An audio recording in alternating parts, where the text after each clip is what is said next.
Olá, tudo bem?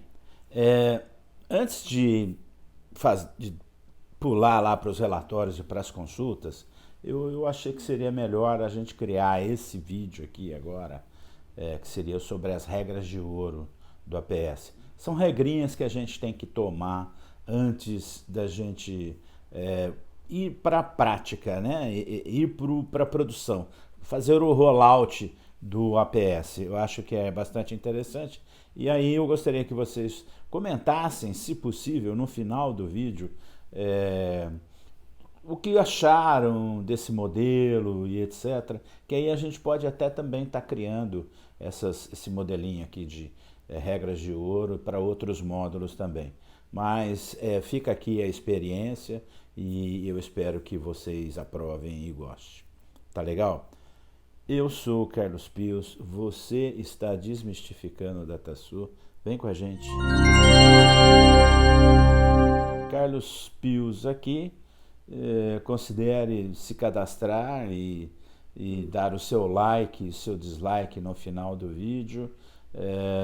Como eu disse na parte introdutória, a ideia é criar uma teoria aqui, eu vou mostrar aqui nos slides as regras de ouro, dando alguns exemplos, e eu acho interessante até porque a gente já vai para o módulo, no momento do rollout, com algumas disciplinas dentro do produto, vamos dizer assim, né? E disciplina, que eu chamo de disciplina de dados, até coloquei isso no meu mestrado, traz com que a gente tenha resultados melhores. Então eu acho interessante a gente passar por todas elas. Espero que vocês coloquem aqui o comentário, se gostaram, se não gostaram, se faltou alguma coisa, se todo esse aparato aí dos vídeos aí no YouTube. Tá legal? Então vamos lá, vamos começar aqui mostrando quais são o que a gente identificou como regras de ouro, né? Eu dividi as regras de ouro entre cadastros e movimentações e rotinas, né? E dentro dos cadastros, não coube tudo numa página só, a parte de rotina de famílias e itens. Eu acho bastante interessante criar essa disciplina do cadastro de famílias e itens. Tem um vídeo aqui que eu fiz sobre essa atividade, sobre essa função. Dentro do mundo DataSul tem várias facts que mostram isso. Existe uma rotina e um porquê da família, né? Então eu sempre digo, né? Para que serve a família? Para a gente herdar as coisas dela, né? Então a gente tem lá 30 mil, 40 mil, 100 mil itens. Como é que faz para dar manutenção nesses itens todos? Se o item tem 200 campos, né? 200 vetores, vamos dizer assim, e cada um desses vetores aponta o comportamento do item dentro da nossa atmosfera, dentro do nosso planeta. Então, como que a gente vai controlar isso? Como que a gente pode estar fazendo isso? O ideal seria segregar esses itens em famílias, mais ou menos como é a sociedade humana, e a gente herda essas características, cor da pele, olhos, cabelo e até alguns comportamentos sociais também. Então, lá dentro do DataSul, no caso do DataSul, tem os mesmos campos que estão em itens, também estão em famílias, subdividido em sete páginas diferentes. Então a gente segrega as famílias, os itens em famílias. Então de 30 mil, 40 mil itens, a gente vai ter 100 famílias, 200 famílias, 300 famílias no máximo, né? Mais do que isso já se torna inviável, de repente a gente não está fazendo a segregação corretamente. Uma maneira da gente segregar as famílias seria talvez uma sugestão via o NCM. O NCM é uma tabela já de 70 anos de idade e vale a pena a gente de repente acreditar nela. Ela já é uma vozinha aí bem calejada, ou bisavó já, né? Bem calejada, bem robusta, então de repente pode estar ajudando a gente. Então dá uma olhada aqui no vídeo e vamos seguir em frente. Estrutura do produto atualizada. Isso é muito importante, é lógico. Eu acho que é chover no molhado, né? É lógico que a estrutura do produto tem que estar atualizada.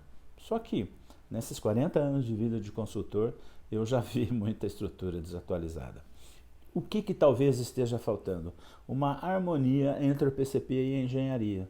Então, de repente, a gente está precisando sair da nossa poltrona e sentar com a engenharia e criar um mecanismo de liberação. De repente, o PCP, ou não só o PCP, mas toda a estrutura que envolve o produto, a parte comercial, pode estar tendo que ter um acesso à engenharia ou uma formalização e etc.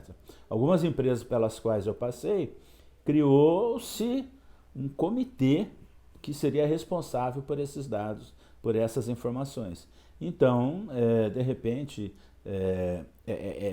esse comitê ele é supradepartamental e ele atende a vários segmentos, não só o PCP, mas também a área comercial, a área de logística, de movimentação de materiais. E isso é bastante interessante. Pensem nisso. Processos atualizados. Da mesma maneira que a gente tem que ter engenharia, a engenharia já foge do processo, de repente a gente também tem que ter uma harmonia entre o PCP e o pessoal de processos. Então, o que pode estar acontecendo? Não sei se vocês lembram no vídeo passado que eu falei sobre melhoria contínua, o quanto a gente está trabalhando em cima da melhoria contínua. Existe um comitê, uma equipe, que tem as reuniões periódicas para tratar sobre isso, para evitar erro. De repente, dentro desse processo, aconselhar, olha, esse material seria melhor que fosse feito fora, que fosse terceirizado, ou vamos comprar uma máquina, e esse custo dessa máquina, como é que seria esse projeto, quando é que ele se paga essa máquina. Então, as máquinas estão cada vez mais modernas, então eu posso ter uma máquina que faz o trabalho de 3 ou 4 terceiros e diminuindo o número de intervenções, de mão de obra. Então é interessante a gente também colocar isso dentro do teu projeto de melhoria. Tá legal? Política de ressuprimento, isso é muito importante, né? Quais são os itens que são MTO, quais são os itens que são MTS? Dos itens que são MTS, se a gente for trabalhar com período fixo, quais são A, B, C, né? Dentro do Pareto, A, B, C, que merecem ou não merecem tanto giro? Isso é muito importante a gente tratar. O estoque de segurança, como que eu trato o estoque de segurança? No DataSul, para as empresas que têm DataSul, existe um módulo de otimização de estoque e tem algumas fórmulas lá que nos ajudam a identificar e até definir qual é o nosso estoque de segurança, seja ele por quantidade ou cobertura com o tempo. E para que serve o estoque de segurança? Quando a gente tem medo de alguma ruptura. Então a gente não confia no mercado ou o nosso fornecedor ele de vez em quando dá uma gatunada ali. Então, para evitar isso, a gente cria um colchão e esse colchão é o estoque de segurança. E voltando, o módulo de otimização do estoque do DataSul pode vir a nos ajudar. Lote mínimo, lote múltiplo e lote econômico. Isso também é bastante sério, bastante importante. Eu vi algumas empresas que, não, meu lote mínimo é 200 e o lote múltiplo é 10 mil. Não, isso é incoerente, né? Um lote múltiplo maior que o lote mínimo não é muito coerente isso. Lote econômico normalmente é aplicado para itens importados, como eu já comentei aqui algumas vezes.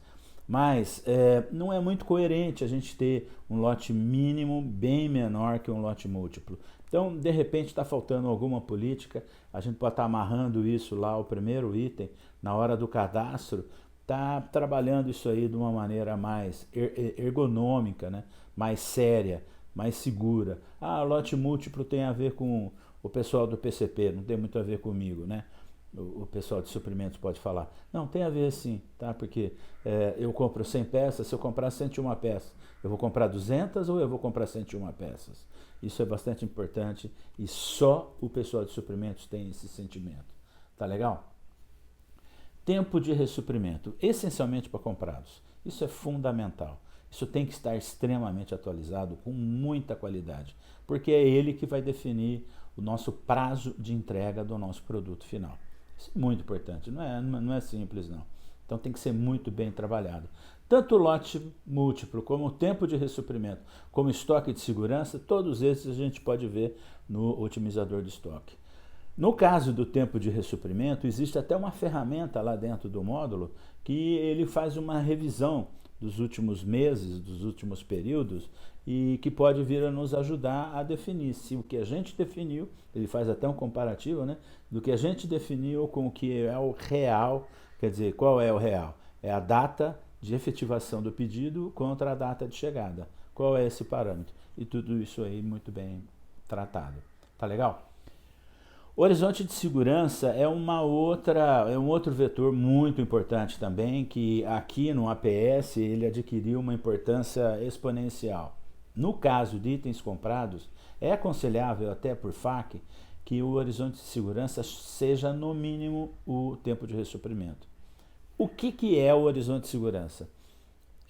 Nesse período, as ordens não são mexidas. Elas são consideradas firmes, estou falando das ordens firmes, tá? Elas são consideradas firmes, mas elas não são passíveis de serem alteradas, de serem reprocessadas, de serem reprogramadas. Então, aconselha-se a adotar o horizonte de segurança dos itens comprados no mínimo tempo de ressuprimento, no mínimo. A mesma coisa acontece com as ordens de produção. Eu tenho o meu horizonte de produção, quanto o meu horizonte de liberação, o quanto eu não posso mexer nessas ordens. Normalmente o horizonte de segurança não pode ser menor que o horizonte de liberação. Então isso aí também deve ser estudado e deve ser bem trabalhado. Tá legal? Vindo aqui para a segunda página, grupo de máquina. O cadastro de grupo de máquina lá no seu produto está de acordo? Não é interessante a gente fazer uma revisão? Ele realmente, lá o nosso censo de máquinas está bem definido? Os tempos, os tempos não, me perdoe, mas a descrição e etc. A mesma coisa acontece com o centro de trabalho. Eu estou falando de DataSul, mas para quem tem Proteus, cabe aí uma tradução, né? Grupo de máquina para Proteus é centro de trabalho e centro de trabalho é recurso, alguma coisa assim, se eu me lembro bem. Então tem que ser revisto lá. E como é que estão esses centros de trabalho, né? Como é que está o cadastro desses centros de trabalho? No caso do DataSul, lá dentro do chão de fábrica, já tem a matriz de redução de setup, lá no chão de fábrica. Então, como é que está essa matriz de redução de setup? Porque a gente pode importar isso lá dentro do DB0200 e trazer de lá. Então, se a gente mantém no chão de fábrica de acordo, a gente sempre pode estar atualizando e importando de uma maneira legal. Assim acontece com as ferramentas, né? Então, da mesma maneira que eu tenho nas ferramentas lá no chão de fábrica, eu também tenho que estar importando essas ferramentas para cá, e isso aí vai chamar uma atenção quando a gente for trabalhar com o otimizador de setup, a hora que a gente quer otimizar via ferramenta e a porcentagem que a gente faz essa otimização. Tá legal? Vindo aqui para movimentos, uma regra extremamente importante: nenhuma entrega de pedido de vendas deve ser no passado. É lógico. Isso é mais ou menos claro. Se passou, o que a gente não consegue reverter é o passado. O que a gente consegue, o futuro a gente consegue melhorar, mas o passado a gente não consegue reverter. Então, ter um pedido de vendas com data de entrega no passado, não tem como, não vou forçar. Não, você vai entregar ontem, você vai entregar ontem. Não tem como, nem o verbo, né? Nem o tempo do verbo permite isso. Então, é interessante a data de entrega do pedido de venda ser manutenida pelo pessoal. Nenhuma ordem de compra não confirmada deve ter a data de emissão no passado. O que é a data de emissão? Eu estou dizendo para a DataSul, tá? O que é a data de emissão de uma ordem de compra para o mundo DataSul? É a data que compras têm que começar a trabalhar. Então, entre a data de entrega e a data de emissão, vocês podem notar, é exatamente o lead time completo de compras. Só não tem o lead time de CQ. que a data de entrega não está incluída a data de CQ. Mas na data de emissão, na hora que uma ordem é criada, a data de emissão da ordem que é criada não é a data que ela foi criada, e sim é a data que o PCP, ou melhor, suprimentos, tem que começar a trabalhar a ordem. Lá ela definiu qual é o lead time de compras. Que é o lead time de compras? É o tempo que compras recebe a ordem de compra no colo e quantos dias ela tem para submeter ao fornecedor ganhador. Então isso aí é o lead time de compras. Depois vem o lead time do comprador, que ele vai definir aquela data de entrega. Então, para quem tem DataSul, a data de emissão, nenhuma ordem de compra com data de emissão não confirmada tem que estar no passado. O que significa isso? Se ela está no passado, você já está atrasado com o trabalho de cotação. Então tem que ser resolvido isso imediatamente. Você tem que correr atrás. E qual é o seu priorizador no caso das ordens de compra não confirmadas, que eu ainda não trabalhei? Tem que ser a data de emissão, da data de emissão mais velha para a data de emissão mais nova. No caso de pedidos já confirmados, a data de entrega tem que ser manutenida sempre. Então, se eu sei que vai ocorrer um atraso, a gente tem que manutenir. O famoso follow-up, né? A gente tem que fazer o follow-up, mas não é fazer um follow-up procrastinando a data só para atender o PCP, não. Tem que ser real. Tá? Não adianta, não, coloca uma semana para frente aí o PCP, não, aí não vai. Aí a gente está infringindo uma regrinha de ouro do APS. Aí a gente está enganando o APS. Não vai. Vamos colocar a data real, vamos ligar para o fornecedor, olha só, você não pode me entregar, nós temos que fazer esse link com o fornecedor. O módulo de contrato, no caso também de DataSul de contratos de compra, é muito bom, ele é muito efetivo. Então, assim, a gente não vê motivo para não usar o módulo de contrato de compras quando a gente tem fornecedores únicos, preços únicos, alguma coisa negociada. Eu acredito que 80% ou até mais das nossas compras podem ser feitas via contrato. Então, o que sobra? Sobra 20%, eu estou falando por Pareto, tá? Minha cabecinha de Pareto aqui. O que sobra dos 20% é o que eu vou dedicar aos meus compradores a trabalhar. Entendeu? E aí eu faço um trabalho mais efetivo, eu posso gerar mais o meu estoque, toda aquela maneira legal de se trabalhar a logística, a gente consegue ter. Então eu peço para os gestores, pense nisso, que eu acredito que 80% das compras podem ser feitas via contrato. E o contrato de módulo DataSul é perfeito, é muito bom, é muito legal, ele vale a pena. Bom, falando-se de rotinas diárias, qual é a minha primeira sugestão, a nossa primeira sugestão? Fazer a rotina completa, diariamente. O que é completa? Carga, cálculo, confirmação. Carga, cálculo, confirmação. Carga, cálculo, confirmação. Usa o RPW do DataSul e você vai ter todo esse processo. Vamos buscar pelos algozes dos atrasos, sempre. Então, qual é o papel do PCP? Buscar os algozes dos atrasos. Então, existe lá o relatório que eu vou estar mostrando dos atrasos dos pedidos. Então, vem lá, olha, o pedido que está com data de entrega para o dia 15 de maio, não vamos conseguir. Só vamos conseguir no 15 de junho. Ele ainda avisa.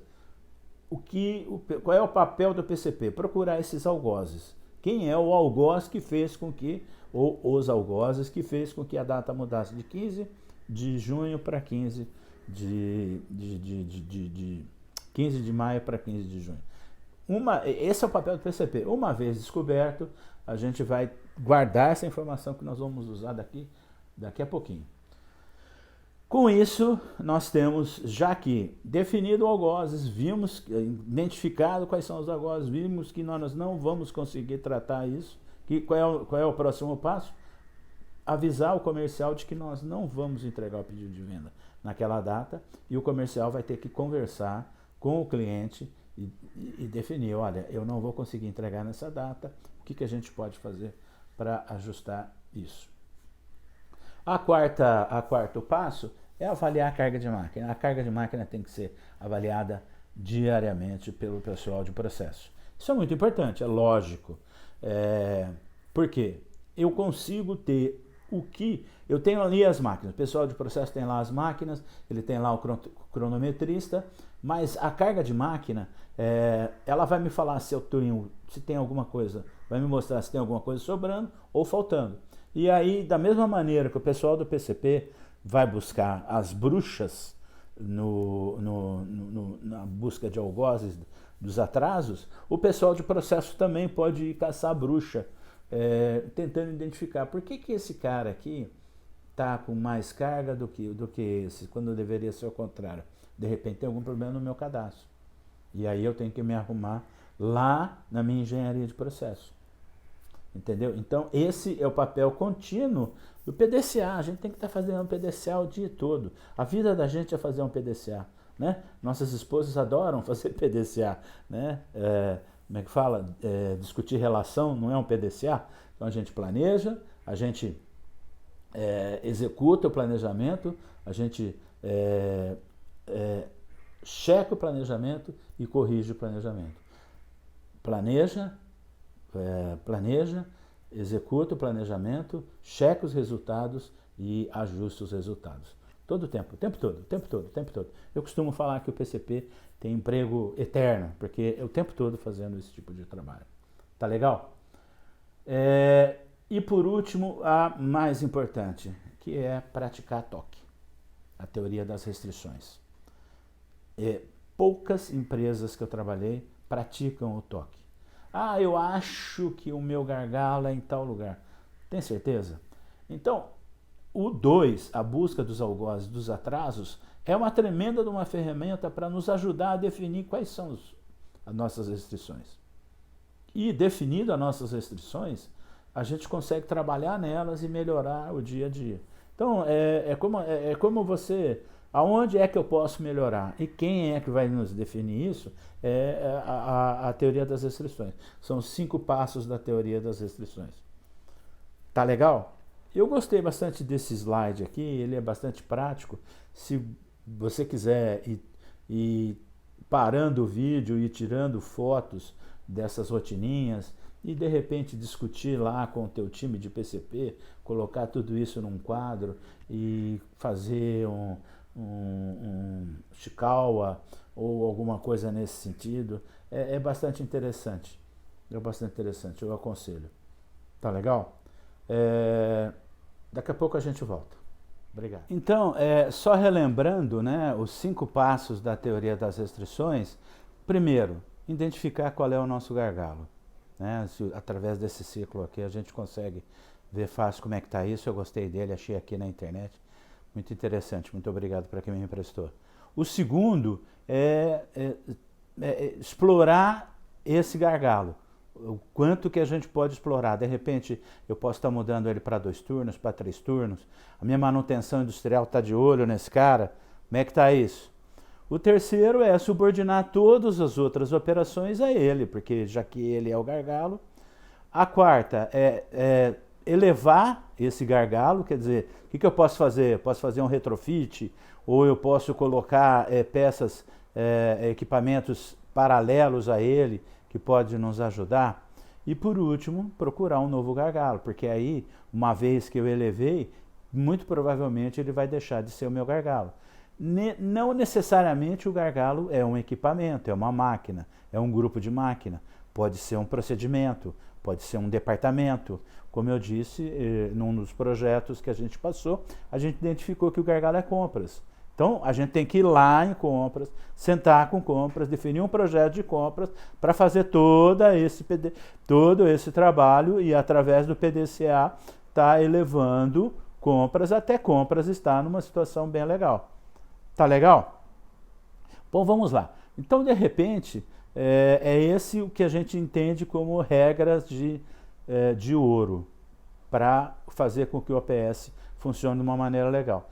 Quem assistiu e gostou, por favor, dê um like. Quem não gostou, dê um dislike. Indique para os seus amigos, para os seus inimigos. E se você quiser acrescentar alguma coisa que eu esqueci, que você acha importante a gente colocar aqui, a gente até pode refazer esse vídeo. Eu vou deixar ele guardado aqui nos meus alfarrábios aqui por algum tempo, esperando até uma modificação. De repente eu esqueci alguma coisa, mas eu acho que eu falei bastante sobre muita coisa. Faça o toque, faça a teoria das restrições, pratique a teoria das restrições.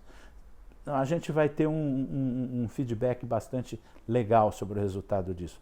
Pode acreditar. Tá legal? Eu sou Carlos Pius. Você está desmistificando DataSul. Que Deus nos ilumine. Muito obrigado.